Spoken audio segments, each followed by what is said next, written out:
Pero Dios no lo deja, Dios está allí guardando a su sierva, a su siervo, a su hijo, para prosperarle y levantarlo. Conoceréis la verdad y la verdad os hará libre. Van a salir maestros para llevar la gloria a todas las naciones. Creer en la palabra, creer en la palabra. No temas porque yo estoy contigo.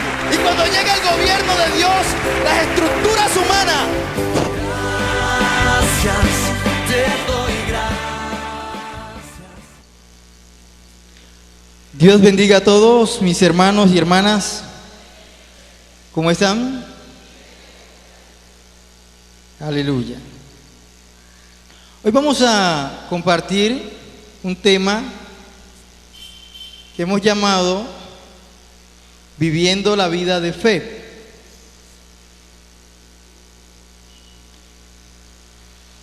Para empezar este tema, quiero que abra su Biblia en el libro del profeta Habacuc, capítulo 2,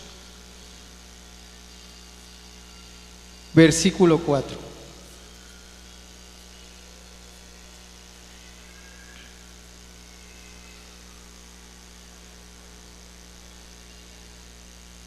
Habacuc, capítulo 2, versículo 4.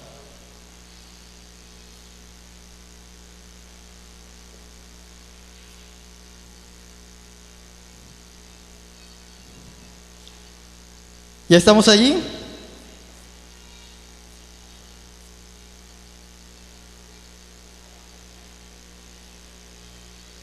Estoy esperando que algunos lo encuentren.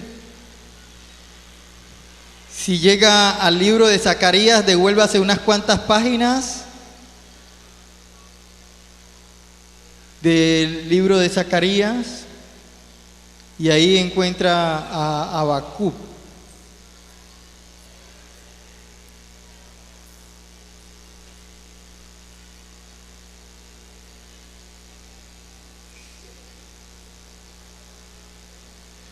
¿Ya lo encontramos? Ok. Si no lo encuentra así, váyase al último libro del Antiguo Testamento, que es Malaquías, y se devuelve, encuentra a Zacarías, y unas páginas más atrás encuentra a Habacuc.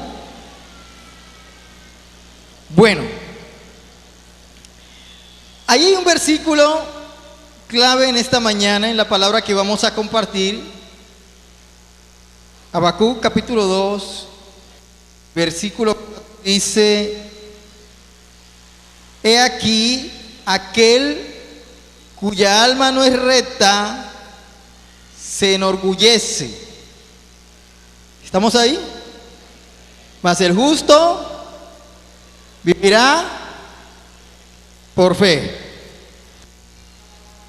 ¿Así dice en su Biblia? ¿Cómo vivirá el justo? Por fe.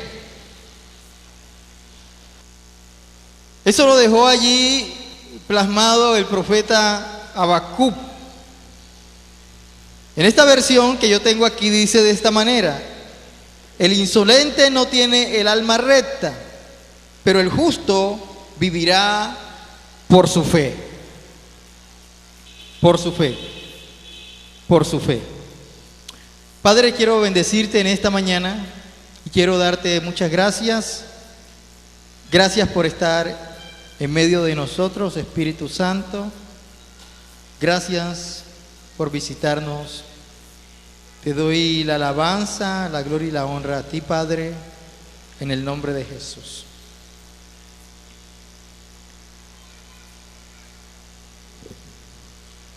Dios ha puesto en cada uno de nosotros una medida de fe.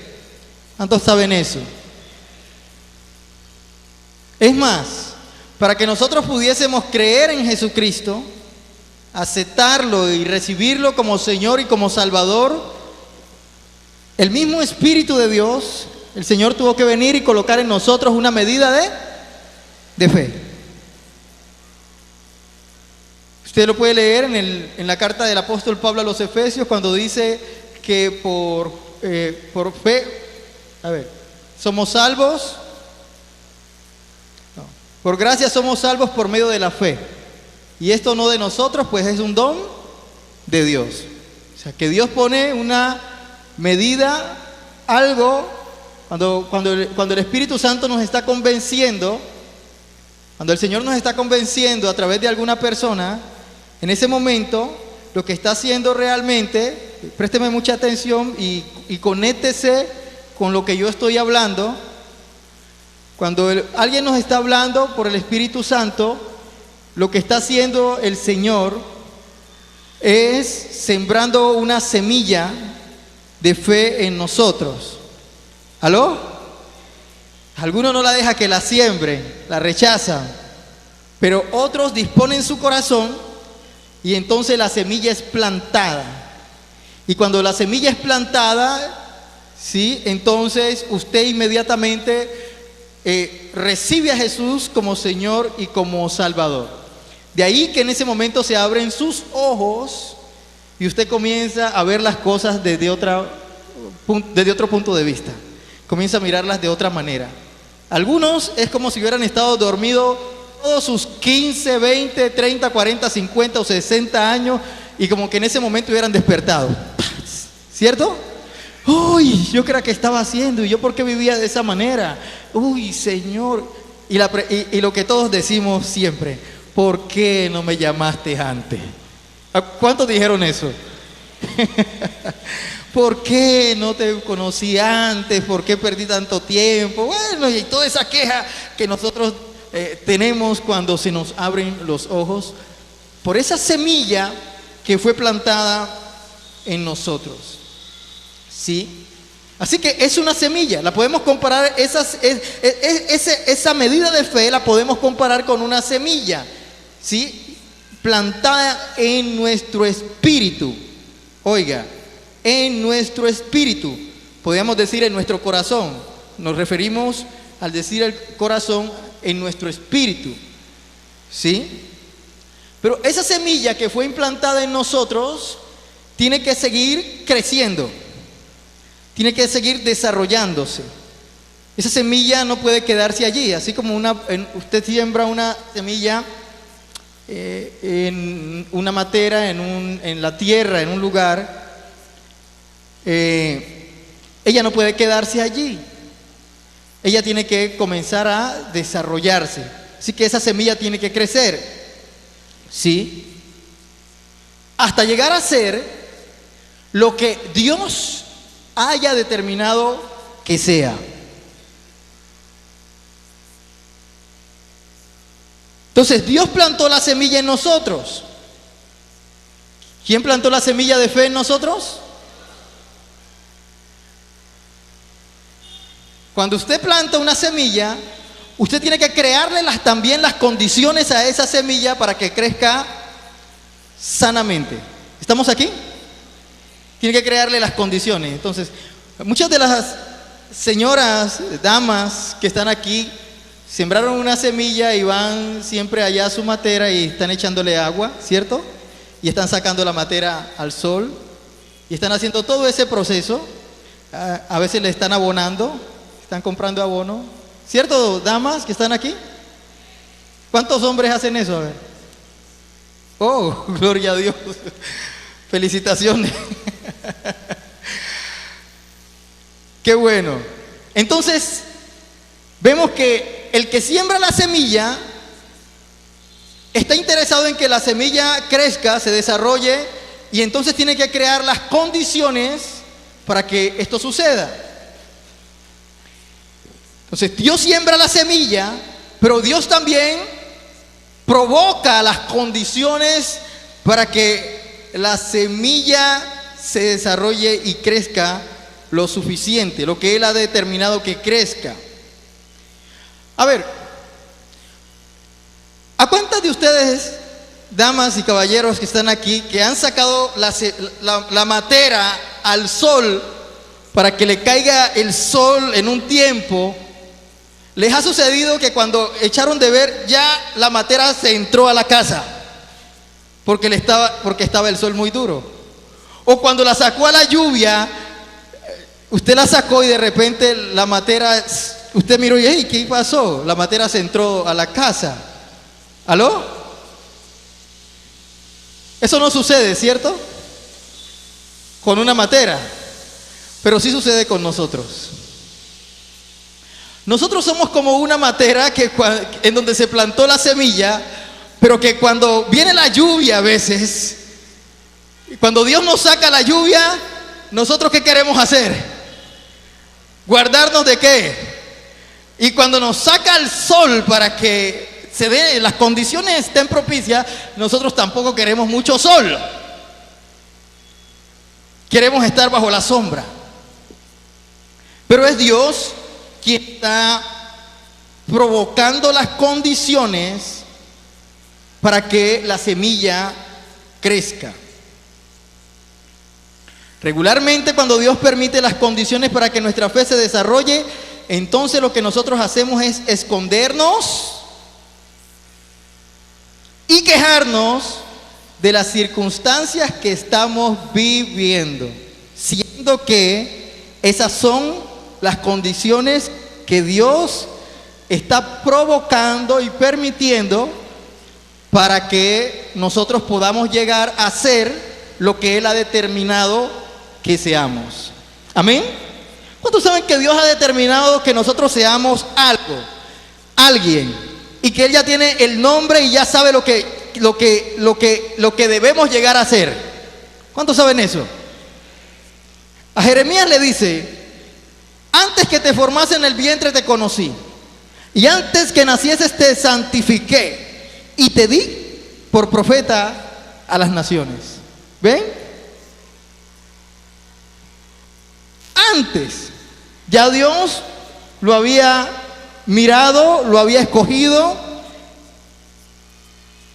y llegó el tiempo cuando tenía que cumplirse lo que Dios había determinado para Jeremías. Pero nosotros a veces no queremos las condiciones para crecer, para desarrollar una vida de fe. Por eso es que vivimos una vida muy religiosa. Por eso muchas veces estamos estancados, detenidos en un lugar, y no podemos llegar a donde Dios quiere. Por eso no podemos ver los milagros, las señales, las maravillas y los prodigios que Dios tiene, que Dios quiere que se realicen dentro de su iglesia, porque estamos detenidos. Un ejemplo de estancamiento es lo que sucedió a Israel. Israel se estancó en el desierto 40 años, sencillamente porque no aprendieron a vivir la vida de fe. Ellos querían siempre estar bajo la sombra de la nube. ¿Aló? Y bajo el calorcito del fuego en la noche. Ellos no querían nada que fuera al extremo, que los hiciera sentir mal. Ellos querían mucha comodidad. Diga conmigo, comodidad. Y así muchas veces somos nosotros. Queremos solamente la comodidad. Es más, cuando nos acercamos a Jesús, queremos estar cómodos. No queremos que nada, absolutamente nada, nos incomode. Pero precisamente por lo que Dios quiere hacer con nosotros es que tiene que incomodarnos. Listo, hermanos. Vamos a hablar en este tema y vamos a tomar como referencia brevemente al apóstol Pablo. ¿Sí? Vamos a tomar como referencia al apóstol Pablo, de un hombre que vivió la vida de fe. La vida de fe. La vida de fe se vive hoy, mañana, pasado mañana, y se tiene que vivir continuamente. Es algo continuo. Porque nosotros decimos, yo creo en Dios, pero la realidad es que a veces no le creemos a Dios, porque cuando estamos bajo presiones y bajo situaciones críticas, nosotros hacemos lo que no deberíamos hacer si estuviéramos viviendo la vida de fe. ¿Estamos aquí, hermanos? Miremos a Pablo como ejemplo. ¿Quién era Pablo? El apóstol Pablo fue un hombre que nació en una familia acomodada. Se levantó en el seno de una casa que tenía, de una familia que tenía mucha comodidad. Pablo tenía el privilegio de tener ciudadanía romana. Eso era tremendo privilegio. ¿Sí? Fue a la mejor universidad de su tiempo, la universidad dirigida por Gamaliel. Así que Pablo era un hombre muy orgulloso de todo lo que tenía, de la familia en la que se había levantado, de la universidad a la que había ido, ¿sí? De tener una ciudadanía romana y sobre todo de haber estudiado bajo los pies de Gamaliel, quien era un fariseo, ¿sí? Y Pablo también era fariseo, había estudiado a los pies de Gamaliel. Así que Pablo era una persona muy importante y Pablo era un hombre demasiado orgulloso, ¿sí? Celoso de la doctrina que se le había enseñado en su escuela de farisaica. Así que Pablo tenía todas esas cosas. Pero ¿qué le sucedió a Pablo? ¿Qué le sucedió? Vamos a Hechos capítulo 9.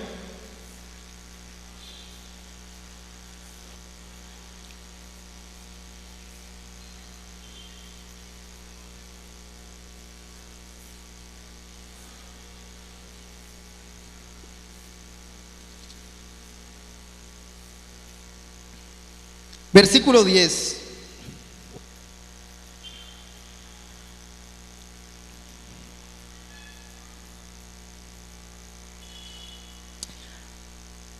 Había en Damasco un discípulo llamado Ananías. Estoy en Hechos capítulo 9, versículo 1, perdón. 9:1. Mientras tanto, Saulo respiraba aún amenazas de muerte contra los discípulos del Señor. Si la versión en que estoy leyendo no coincide con la suya, no se preocupe, es lo mismo. Se presentó al sumo sacerdote y le pidió carta de extradición para las sinagogas de Damasco. Tenía la intención de encontrar y llevarse preso a Jerusalén a todos los que pertenecieran al camino, fueran hombres o mujeres.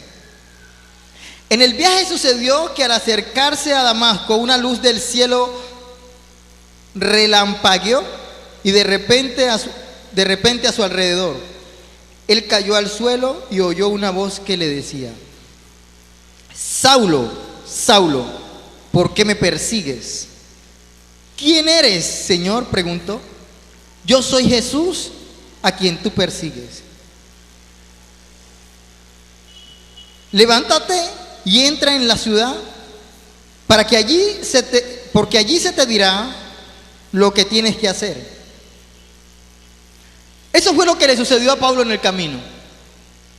Iba con todo su temple, su soberbia, su orgullo, a arrestar a los cristianos, a los que estaban predicando el evangelio, a los del camino, porque así les llamaban a los cristianos en ese tiempo. Y se encontró con Jesús en el camino. Lo rodeó un resplandor y cayó al suelo. Y en ese momento, la vida de Pablo comenzó a ser transformada. Ahora ese hombre orgulloso está preguntando: ¿quién eres, Señor? Y él dice el Señor: yo soy Jesús, a quien tú persigues. Ahora Dios lo manda a un lugar y que espere en ese lugar. Ese hombre orgulloso tuvieron que llevarlo cogido de manos, lo tuvieron que llevar hasta ese lugar porque había quedado completamente ciego. Ahora, Dios anticipa le anticipa a uno de sus discípulos lo que va a hacer con la vida de Pablo.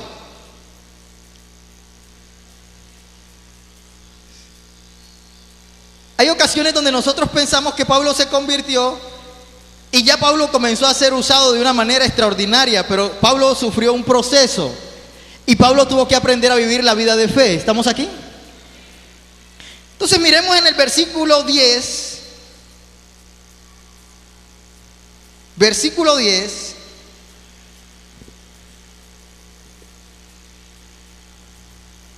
Dice, había en Damasco un discípulo llamado Ananías, a quien el Señor llamó en una visión: Ananías. Y él respondió: heme aquí. Anda y ve a la casa de Judas, en la calle llamada Derecha, y pregunta por un tal Saulo de Tarso. Está orando y ha visto en visión a un hombre llamado Ananías que entra y pone las manos sobre él para que recobre la vista. Entonces Ananías respondió: Señor, he oído hablar mucho de ese hombre y de todo el mal que ha causado a tus santos en Jerusalén. Y ahora lo tenemos aquí, autorizado por los jefes de los sacerdotes para llevarse presos a todos los que invocan tu nombre. Ve, insistió el Señor, porque ese hombre es mi instrumento escogido para dar a conocer mi nombre tanto a las naciones y a sus reyes como al pueblo de Israel. Yo le mostraré cuánto tendrá que padecer por mi nombre. ¿Aló? Allí Dios le hizo un anticipo a un discípulo del proceso que tenía que vivir el apóstol Pablo para poder llegar a ser un hombre de Dios, un hombre de fe, un hombre que realmente pudiese servir al Señor. ¿Sí? En 2 de Corintios capítulo 11, versículo 24, encontramos un resumen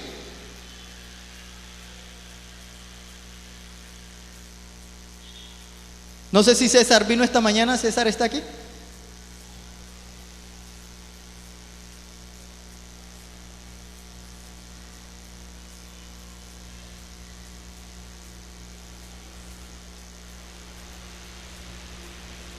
Segunda de Corintios 11, versículo 24. Ahí encontramos un resumen del proceso que vivió Pablo. Leamos, dice: y después de dar gracia, Segunda de Corintios 11, 24.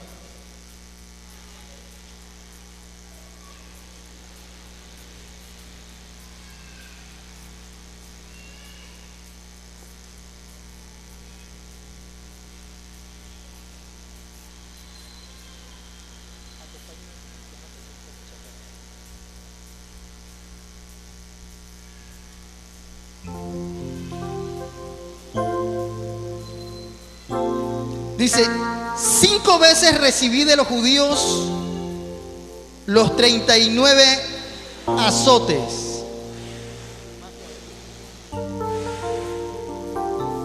y 3 veces me golpearon con vara. Una vez me apedrearon, 3 veces naufragué, y pasé un día y una noche como náufrago en alta mar. Y mi vida ha sido un continuo ir y venir de un sitio a otro, en peligros de ríos, peligros de bandidos, peligros de parte de mis compatriotas, peligros a manos de los gentiles, peligros en la ciudad, peligros en el campo, peligros en el mar y peligros de parte de falsos hermanos. He pasado mucho trabajo y fatigas, y muchas veces me he quedado sin dormir. He sufrido hambre y sed, y muchas veces me he quedado en ayunas. He sufrido frío y desnudez. Y como si fuera poco, cada día pesa sobre mí la preocupación por todas las iglesias. Cuando alguien se siente débil, no comparto yo su debilidad. Y cuando a alguien se le hace tropezar, no ardo yo de indignación? Si me veo obligado a jactarme, me jactaré de mi debilidad. Bueno, hasta allí. Ese es un resumen de un proceso que vivió Pablo enorme. ¿Estamos aquí? Pero cuando usted lee las epístolas del apóstol Pablo, regularmente siempre empiezan con una acción de gracias y con una alabanza a Dios, ¿sí o no? Regularmente dicen esto: bendito sea el Dios y Padre de nuestro Señor Jesucristo. ¿Cuántos están aquí? ¿Sabe por qué? Pablo aprendió a vivir la vida de fe. Y la vida de fe es una vida que aprende a vivir sin quejarse. Dígale a su hermano que estás a su lado: deja de estarte quejando.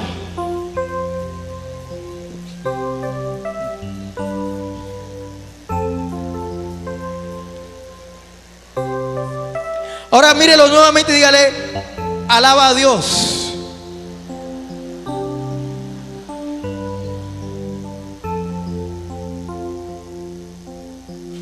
La vida de fe se aprende a vivir. Y Pablo muestra cómo fue su vida. Jesús dio un anticipo de lo que iba a hacer, pero dio un anticipo de lo grande que iba a ser su ministerio, ¿sí o no? Le dice a Ananías: ve, porque ese instrumento escogido me es para llevar mi nombre en presencia de reyes y de naciones. Pero la otra parte es: porque yo le mostraré cuánto le es necesario padecer por causa de mi nombre.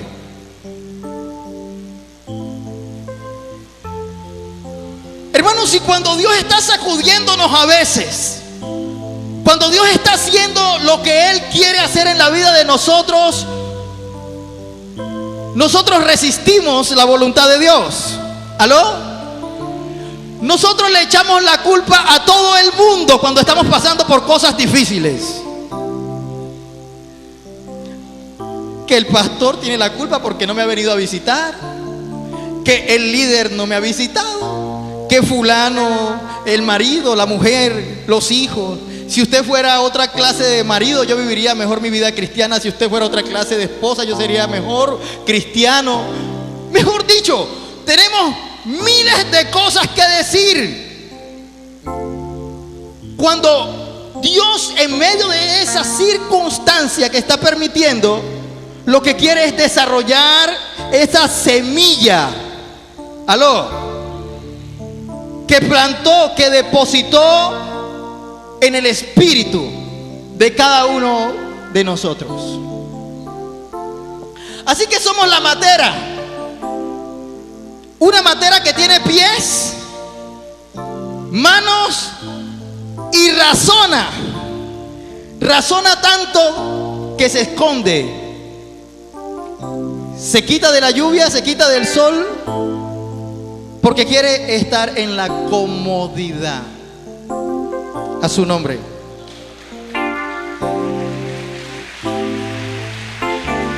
Gloria a Jesús.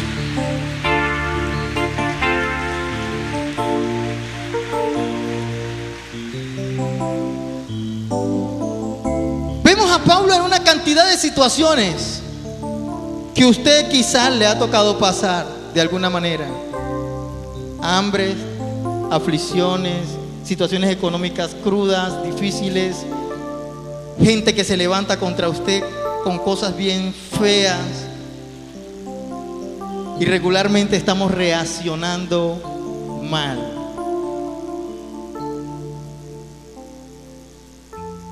¿Estamos aquí?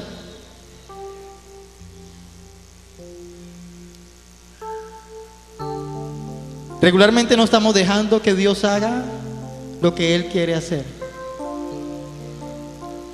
Pablo tuvo que aprender a morir. Vamos a mirarlo en 2 de Corintios capítulo 4 versículo 7.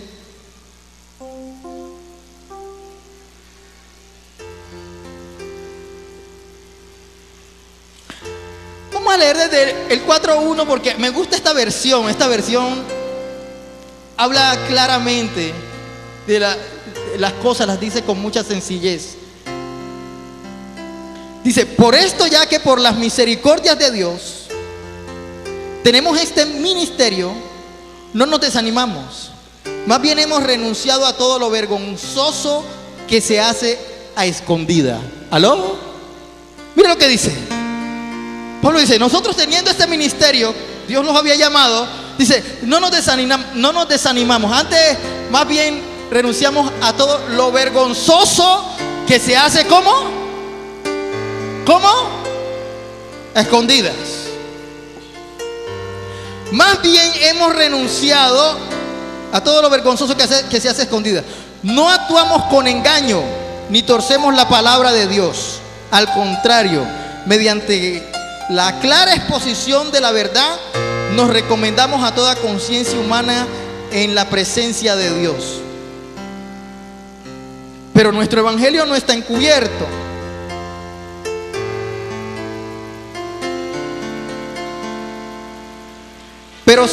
Pero si nuestro evangelio está encubierto, lo está para los que se pierden. El Dios de este mundo ha cegado la mente de estos incrédulos para que no vean la luz del glorioso evangelio de Cristo, el cual es la imagen de Dios. No nos predicamos a nosotros mismos, sino a Jesucristo como Señor. Nosotros no somos más que servidores de ustedes por causa de Jesús, porque Dios que ordenó que la luz resplandeciera en las tinieblas, hizo brillar su luz en nuestros corazones para que conociéramos la gloria de Dios que resplandece en el rostro de Jesucristo. Ahora el versículo 7 dice, pero tenemos este tesoro en vasijas de barro para que se vea que tan sublime poder viene de Dios y no de nosotros. Nos vemos atribulados en todo. ¿En qué dice Pablo? ¿Pero no qué? Pero no angustiados, ¿verdad? Perplejos, dice él. ¿Cómo dice en esa versión?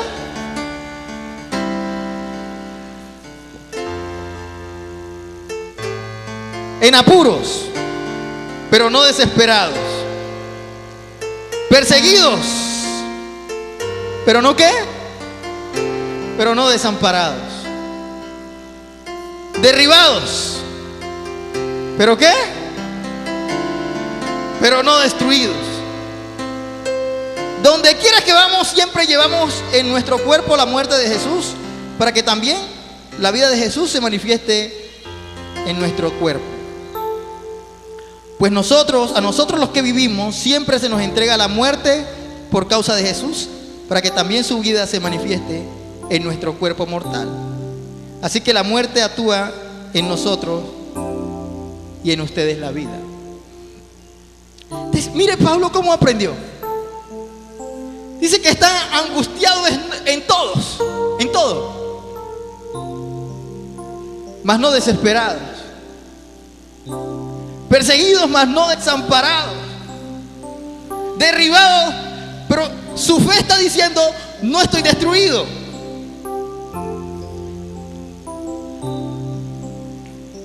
Habían presiones tan fuertes sobre la vida de Pablo que lo llevaban a verse en esas condiciones. Pero en medio de todas esas condiciones adversas, Pablo veía la luz de Jesús. Y Pablo sabía que Jesús estaba con él. ¿Aló? Por eso permanecía. Por eso se esforzaba. Cuando venía el naufragio, estaba en medio del mar y naufragaron. Allá Pablo